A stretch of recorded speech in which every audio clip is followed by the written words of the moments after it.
और अब सीधे चलेंगे उत्तराखंड के देहरादून, जहां पर समग्र जैन समाज के सम्मेलन में सीएम पुष्कर सिंह धामी सम्मिलित हुए हैं। तस्वीरें देख सकते हैं, ये तस्वीरें जो हैं देहरादून की हैं, जहां पर उत्तराखंड समग्र जैन समाज सम्मेलन कार्यक्रम में सीएम पुष्कर सिंह धामी पहुंचे हुए हैं।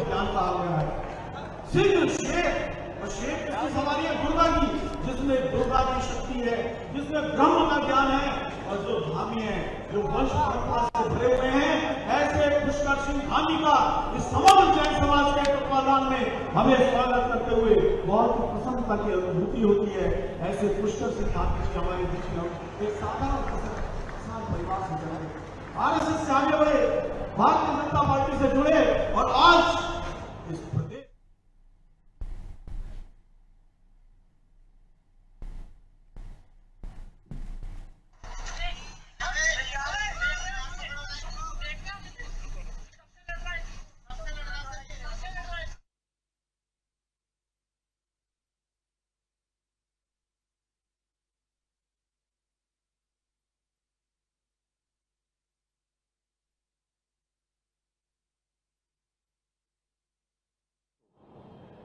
बहुत ही पवित्र होता है, बहुत प्रेरणादायक होता है और आत्मशोधन का ये बहुत बड़ा समय होता है, क्योंकि इस अवधि में आचार्य सौरभ सागर जी महाराज जैसे संत आत्मसंयम, तपस्या और धर्म साधना में लीन रहकर समाज को सत्य, अहिंसा और करुणा का संदेश देते हैं। उनका जीवन इस सत्य का प्रमाण है कि दृढ़ संकल्प के साथ कोई भी स्वयं को और असंख्य लोगों को नई दिशा दे सकता है, जीवन जीने की नई प्रेरणा दे सकता है, एक नई राह दिखा सकता है, लोगों का, असंख्य लोगों का पाथेय कर सकता है, लोगों को मार्ग दिखा सकता है। आचार्य सौरभ जी महाराज का जीवन संयम, त्याग, अहिंसा के अद्वितीय आदर्शों का प्रतीक है। उन्होंने जैन धर्म के सिद्धांतों को आत्मसात कर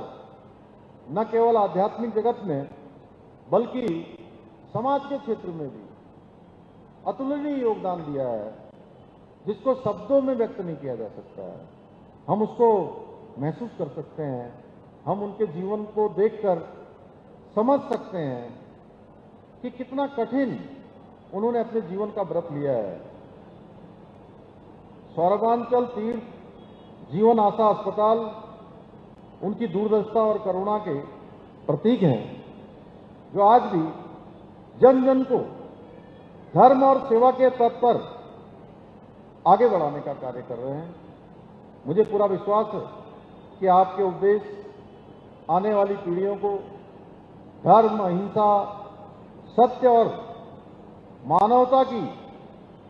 दिशा दिखाते रहेंगे। भाइयों बहनों, हमारी संस्कृति और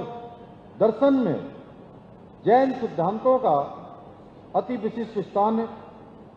जैन धर्म में प्राणी मात्र के कल्याण की भावना निहित है और अहिंसा जैन धर्म का प्रमुख आधार है। जैन धर्म ने पूरी दुनिया को सिखलाया कि अहिंसा वीरों का धर्म है, अहिंसक आचरण वीरों का कर्म है, अहिंसा मूलक चिंतन वीरों के जीवन का मर्म है। जैन समाज ने केवल अहिंसा का पाठ ही नहीं पढ़ाया,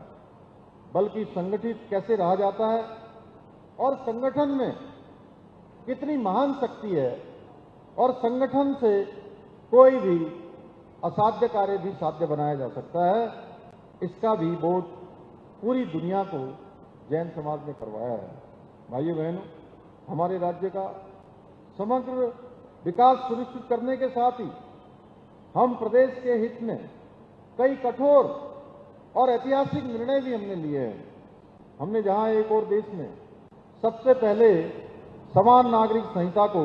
लागू करने का ऐतिहासिक कार्य भी देवभूमि उत्तराखंड ने किया है, वहीं देश का सबसे प्रभावी नकल कानून भी लागू किया है, जिसका परिणाम है पिछले 4 वर्षों में 25,000 से अधिक युवाओं ने सरकारी नौकरियां पाने में सफलता प्राप्त की है और एक में भी नकल का कोई प्रकरण नहीं आया है। नकल एक ऐसी समस्या बन गया था कि कोई परीक्षा होती थी और उस परीक्षा का रिजल्ट आने से पहले ही कुछ न कुछ ऐसा हो जाता था कि पेपर लीक हो गया, इसमें नकल हो गई, इसमें क्वेश्चन बैंक लीक हो गया, इसमें बड़े पैमाने पर भ्रष्टाचार हो गया और वो सारी की सारी परीक्षाएं और वो परीक्षा नकल की भेंट चढ़ जाया करती थी, भ्रष्टाचार की भेंट चढ़ जाया करती थी। भाइयों बहनों, एक पृथक राज्य की परिकल्पना में हमारे प्रदेश की डेमोग्राफी संरक्षित रखने की भी चिंता शामिल थी जब ये प्रदेश बन रहा था। देवभूमि उत्तराखंड इसका मूल स्वरूप बना रहे, यह हमारा संकल्प है